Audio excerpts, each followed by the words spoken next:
got a trailer in tow, so I got to be extra diligent on the road. But let's have a bit of fun with it. Let's get into the second 10 reasons from 10 to 20 why, and these are perfect talking points in a conversation, why to wait until marriage before having sex. And you know, I want to qualify that. It's really, that was just a clickbait title. The reality is it's avoiding any premarital intimacy, which includes kissing, which includes even conversation level interactions. All inappropriate unless you're actively ready for marriage as a man, and you can talk to the woman's father, and then you can have some chaperoned conversations over the internet, or meet them and tell them about you. You know, you want to be able to get along with the family, get along with the men, particularly in the family, because these are all people who you want to be able to be guardians of your biological children. Now, that being said, we also have to look at these other reasons. I named 10. Those were the kind of more obvious ones, like it's unhygienic, it's unloving, it's neglecting of self-love or the love of the other person. It creates general distrust in society for people to be seducing each other. Those are the first ones. Those were ones that everyone, especially those who review my content, could have guessed. But now I'm going to give you some more unusual ones that you may not have expected, but are some very real concerns just the same. So what we're starting off is we're actually reviewing the last one, which is number 10. So number 10 involves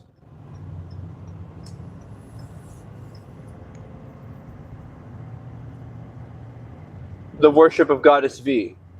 Now, people might say, well, I can still be promiscuous and give oral sex to women. Well, first of all, like we suggested in one of the earlier points, that's gross because other men have, been interacting with the woman physically. And secondly, do you really want to be with a woman who's not a virgin? I mean, we can be honest as men. We can help each other. Okay, so this will be point number 11. Well, so worshiping goddess V, that consists of giving oral sex, celebrating, and thinking more about vulva more than having penetrative intercourse, which is more about focusing on the man's genitals and focusing on the dominance of the man to the woman, but so it's transcendental. I want to be in that lane. I can get in there. All right, so got to remember we have a trailer behind us, boys. Annie. Point 11 is okay. Point 10, right? The critical point is worship goddess V, and that kind of consists of all this, like incorporating all these elements. But then you have point 11. Okay, so point 10 is, worship goddess V, make it about goddess V, not about PPS, not about women's breasts, TTS. Okay, and then point 11,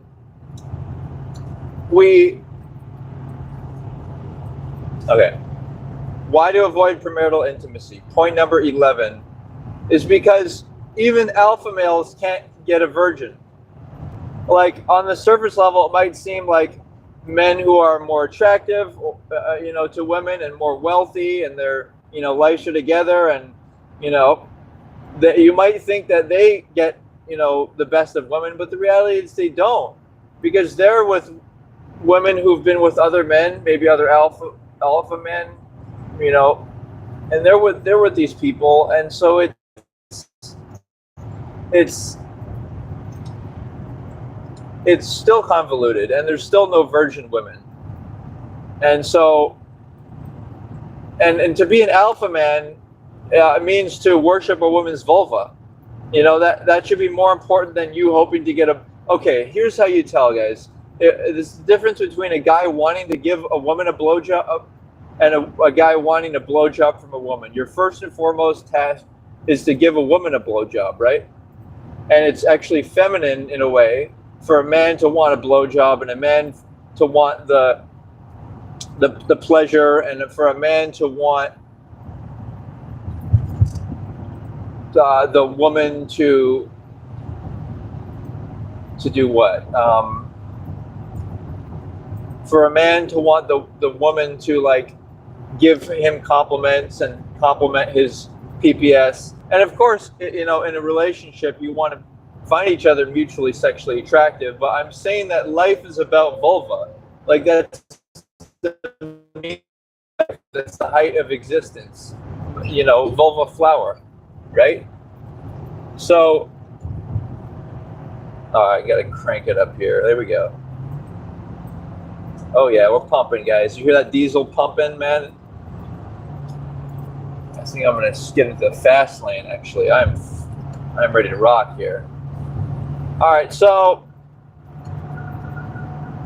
what are we looking at? We're looking at point 11 was even alpha guys can't get a virgin, and so don't follow other YouTube advice, the red pill community like Fresh and Fit and like Andrew Tate and whatnot, and just try to think that you should, the social solution to getting a virgin or the best woman is to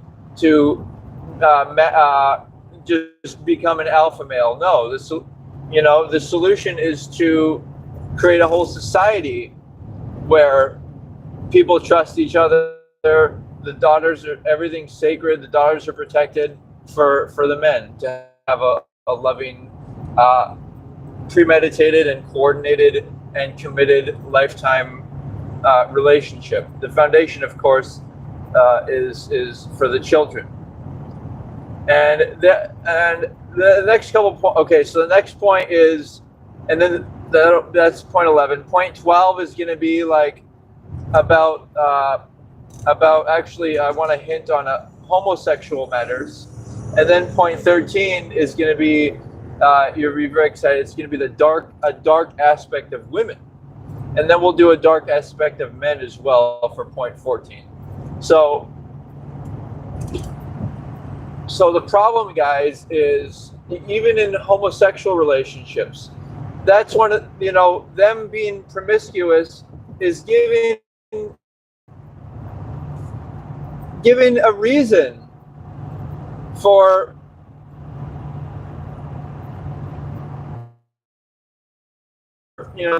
Christians and what are they called, bigoted or biased people to be resentful towards homosexuals. Like if the homosexuals had a resurgence of marriage and did not, a lot of times in the LGBT, the older ones prey upon the younger ones because the younger ones are rejected by their families when the younger ones should be embraced by their families, and the family should help them to find a marriage partner and in love, in a loving manner.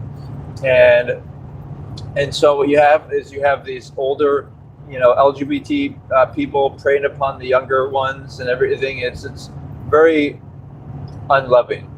And so we are creating a loving world, and that starts with people. It starts with people making a choice for marriage and for self-truth, for a collective mutual respect. Point number 12. No, that was 12. So point number 13, actually I'll do the dark side of men because that's more obvious. And then for 14, we'll do the dark side of women. That'll be interesting.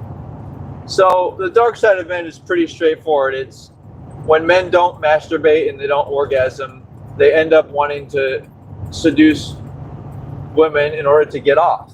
And it's a mathematical equation where the man, if he does get off regularly daily for himself, then it creates post-nut clarity.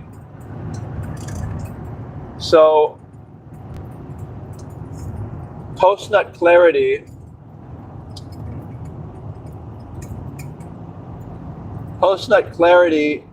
is basically going from the second chakra to the third chakra. It's going from a sense of getting off, and you do that, and then to a sense of a higher states of consciousness beyond the animal, visceral, biological urges. And so that's pretty straightforward. It's like, what's the dark side of man? Seducing women in an unloving way in order to get off. And then being possessive of women. And this is all stuff that, when people are engaged in premarital intimacy, they're like, all these ideas are kind of being thrown into the mix. But it's done in a way that it's like, people blank out, and the men especially, all they focus on is the woman. And it's like a principled man will not do that. I'll find lots of women attractive. I'll be observant of them and kind of celebrating vulva, especially the ones that wear yoga pants where you can see the vulva. But the thing is you don't get, okay, you're going to be in an unhappy state when all you're doing is dismissing your values that you're attracted to. I don't want to be intimate with a woman who doesn't have the same values as me, and that's the breakdown of society. And the dark side of all that, of men, is that some men will take advantage of this. Some men will just be hedonists, just like using drugs. And women like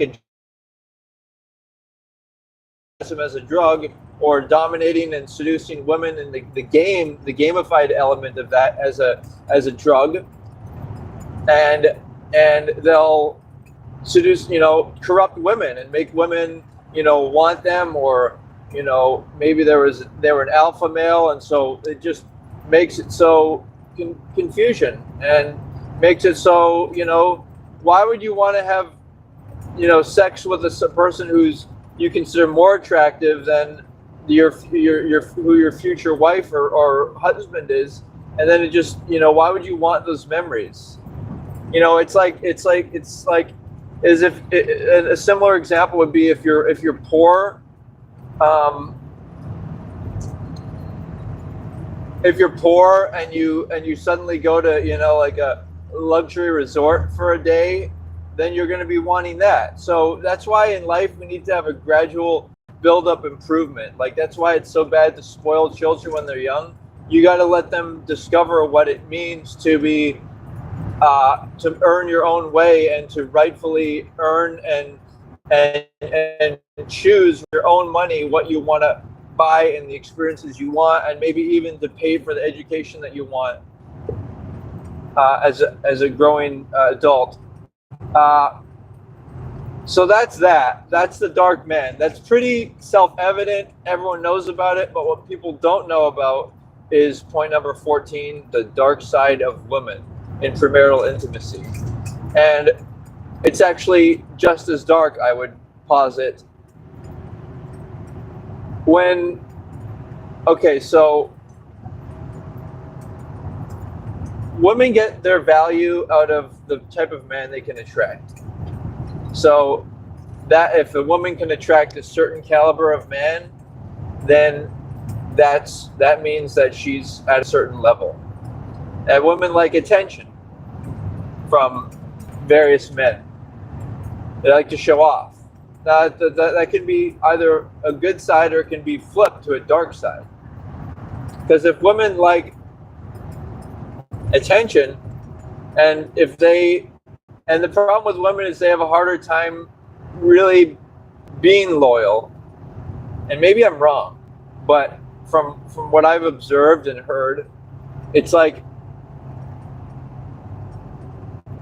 well, it's hard to say, but maybe men have a hard time being loyal, right? But the essence of I'm taking a turn and I gotta watch my trailer. I don't want it to go crazy here. I just gotta drive steadily. So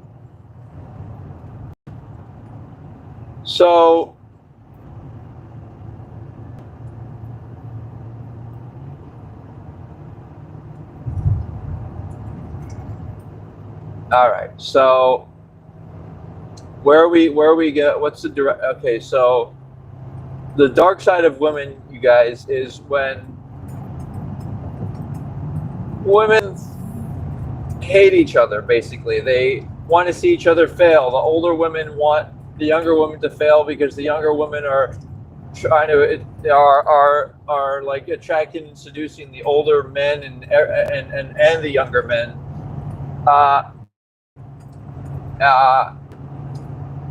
And so women like to be like they say like, oh yeah, she's a slut is the greatest insult a woman can often provide to another woman or present to another woman, and that's because it lowers their value, and it also lowers men's value to have multiple women because it makes his energy depleted and his soul depleted.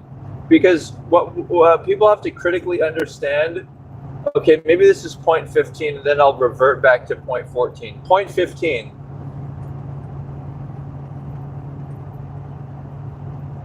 What you need to see women like a metaphorical black hole. They also have a lovely vulva, which is also a black hole. But they're metaphorically, they are energy consumers. They take the man's extra time and money, and then they create a child, right? And they rely on the men to provide. And this is more like the masculine and feminine. Like, I'm sure that these roles could be played out in a LGBT relationship. Oh, easy, trailer in tow. Okay, so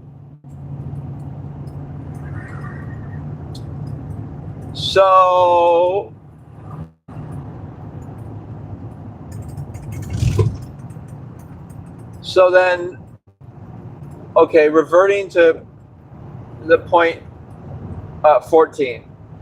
So men have the more obvious dark side, right? That's point 13. But women's dark side has to do with their inner competition between other women. And the worst part of it is this, ready?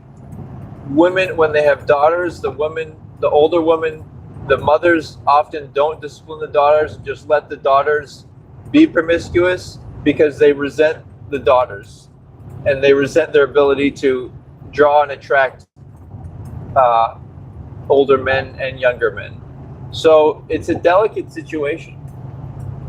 And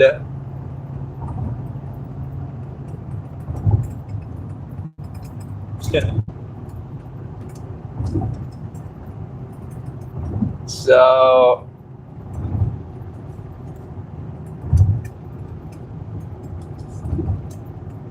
all right, so traffic.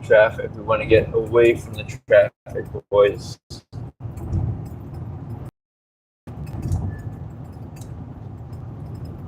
want to get up and away from the traffic.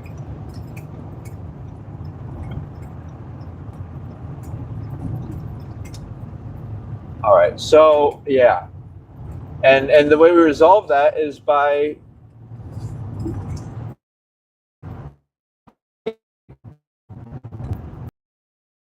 marital intimacy, that it's not an option, and that makes it so people trust each other, and they also, all these sneaky stuff and all these, sometimes men will actually marry a younger woman and it'll be but a lot of times people hide this stuff in secret, and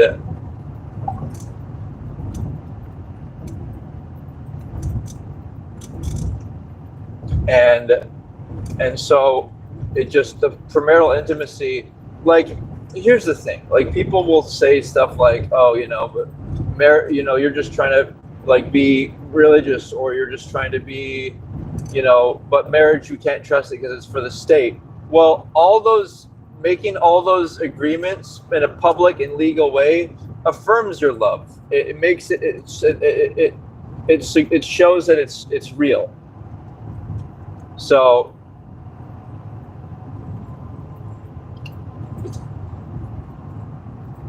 and that's what we want. This is a push towards a higher truth. All right, so what else can I add to this? That was like 15 solid points. So 16, why reasons to avoid premarital intimacy. We are in the earlier points we covered, because it also makes you look like you don't know what you're doing. Makes you look like you don't know who you really are, who you really want. Select. Point 16 is because I'm going to say it in a different way, because it makes you poor. It makes you not wealthy. So it makes it so that, people, when they have kids out of wedlock, they end up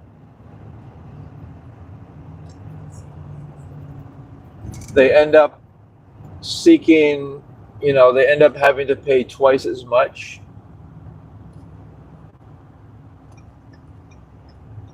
for housing, and it's costly, right? All right, come on, boy. This truck's hauling a lot, so it's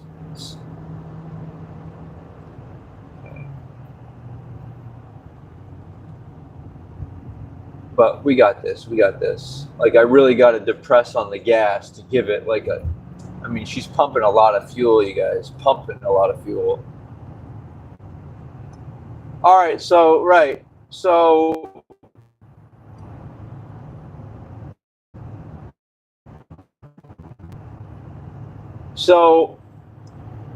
come on, boys. Pump it. It's like it's hauling, dude. Man, it has this slight wobble in the steering wheel that I have to be really careful with. It's okay. So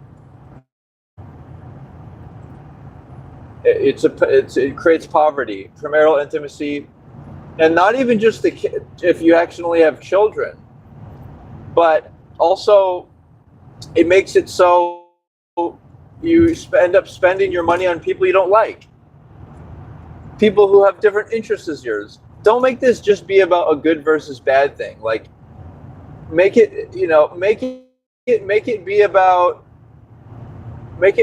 hey, things could be possible. Like, a lot of people, they just have given up on marriage and they don't think it's possible, so that's why they're seeking premarital intimacy.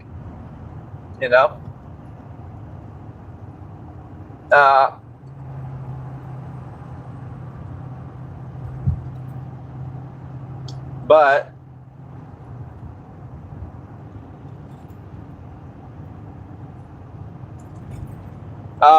okay, so that's the wealthy part. So that's 16, right?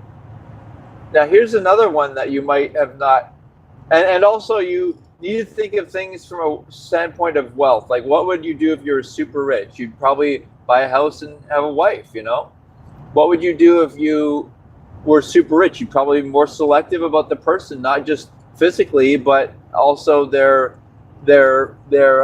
who they are as a person. You'd want to find somebody who, so think from that vantage point of, if you were rich, what would you do? That'll help guide your thinking. And then and it'll, you know, and then what happens is if the mother's alone, she will make harder decisions because women make more emotional decisions, and she won't discipline the child very well, and then you know, the man won't be able to discipline the child very well because the mother's spoiling the child. Like, it's a whole thing, you guys. But point 16. So you know, you're going to be financially ruined, and your legacy, your children will be spoiled and not raised properly. So they'll be financially ruined as well. There's another thing though, and it's point 17 is when you seek premarital intimacy, you're not selective. You choose women or men who are unhealthier, who are not as loving, not as together, you know, people you don't really want to be around. You know what I mean? But that physical magnetism. So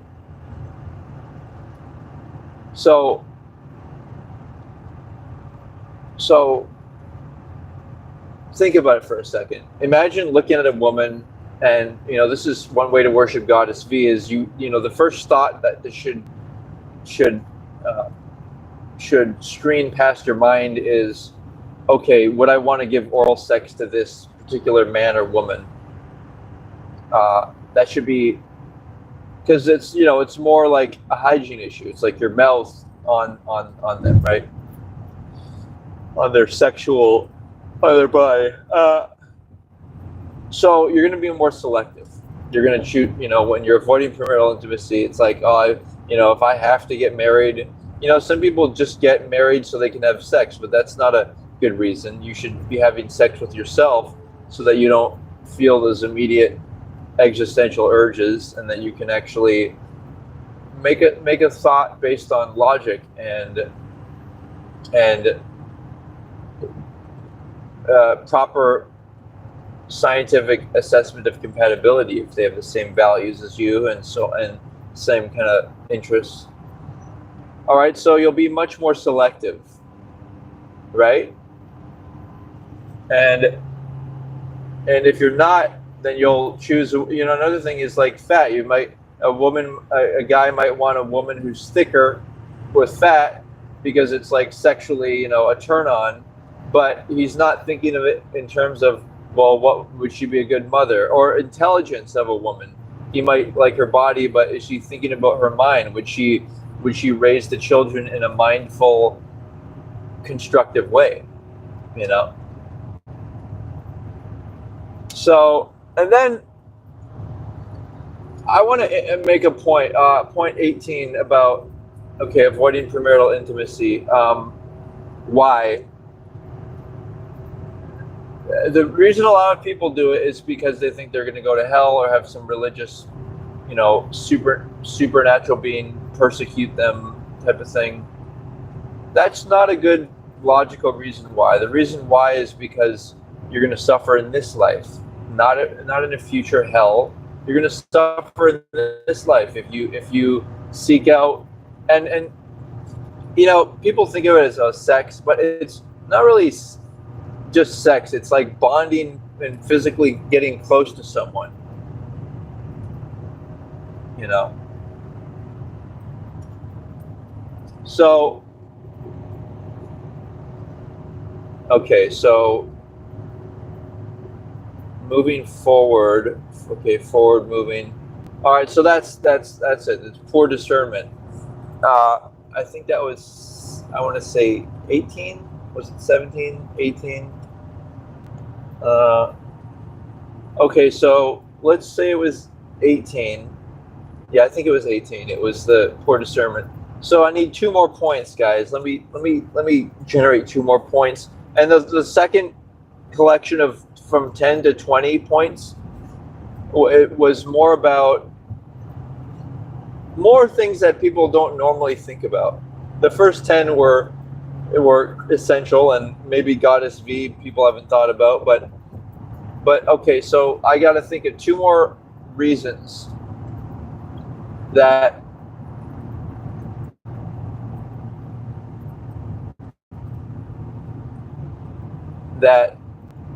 you should avoid premarital intimacy.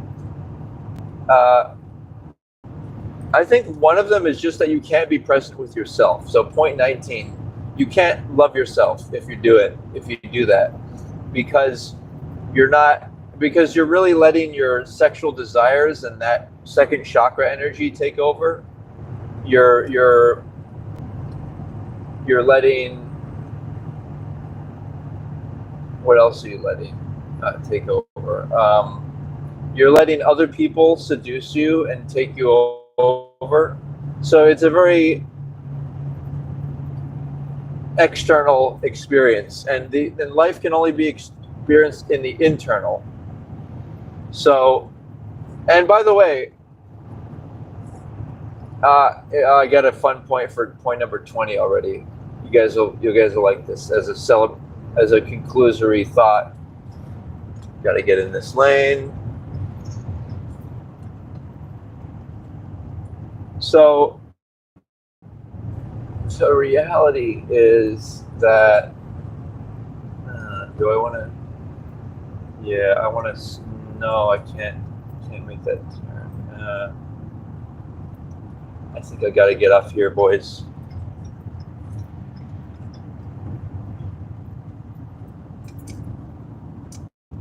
Can't brake too fast, because otherwise the trailer will jerk. All right. So yeah, 19 is that you're not there. All it is like an empty, a mind. Like, you got to think of life like there's the unconscious and conscious. The unconscious are like, you have to think of them like you would watch animals walking around in a zoo. That's what they are. When they're conscious, they look around more, they're more careful. You can see it in their body language. They're trying to be, more about people and society than themselves.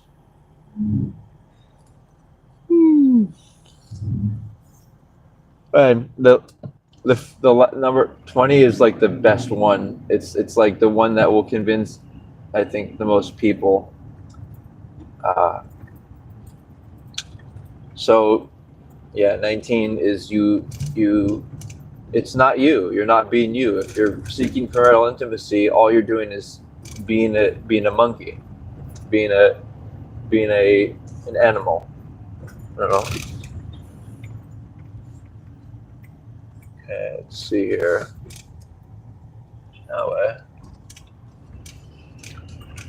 Okay, point 20. You guys ready for this? Well, a little more on 19. So if you're being intimate, if you're seeking that premarital intimacy, all it ends up doing is making it so you're not thinking about anything else. All you're doing is operating off that second chakra. So you're not really in a place to think. You don't have enough clarity.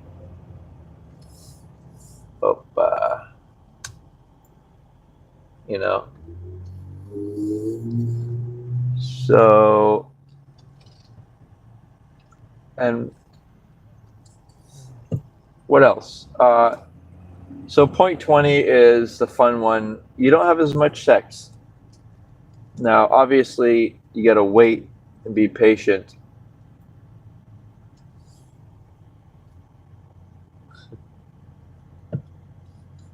In order to, wait for the right person.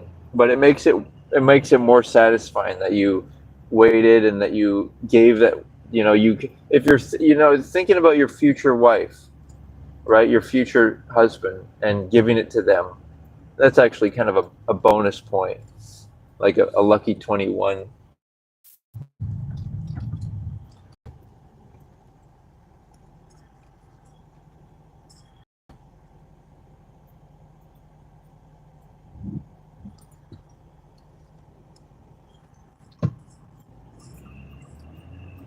So yeah, it sucks. All right, so it looks like I only went for 4 minutes, which means a number of my points, but I'm going to recapture them in a stream again. I'll do a redo of this. The last points, which are more unusual points. I got to get onto a job site now, but this has been satisfying. To briefly summarize the points, they were stuff like that you can't really be yourself. You're like being somebody else. The points were like you're not, the dark side of men and women was a point. The LGBT, when they're not about marriage, then they end up being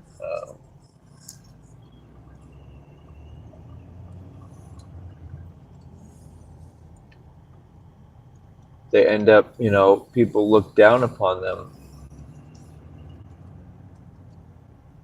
All right. And then a few other talking points.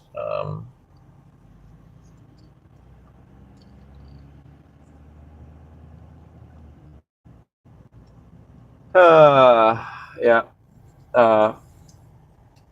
But yeah, look forward to that. And I'll be back. Okay. Talk soon. Aloha.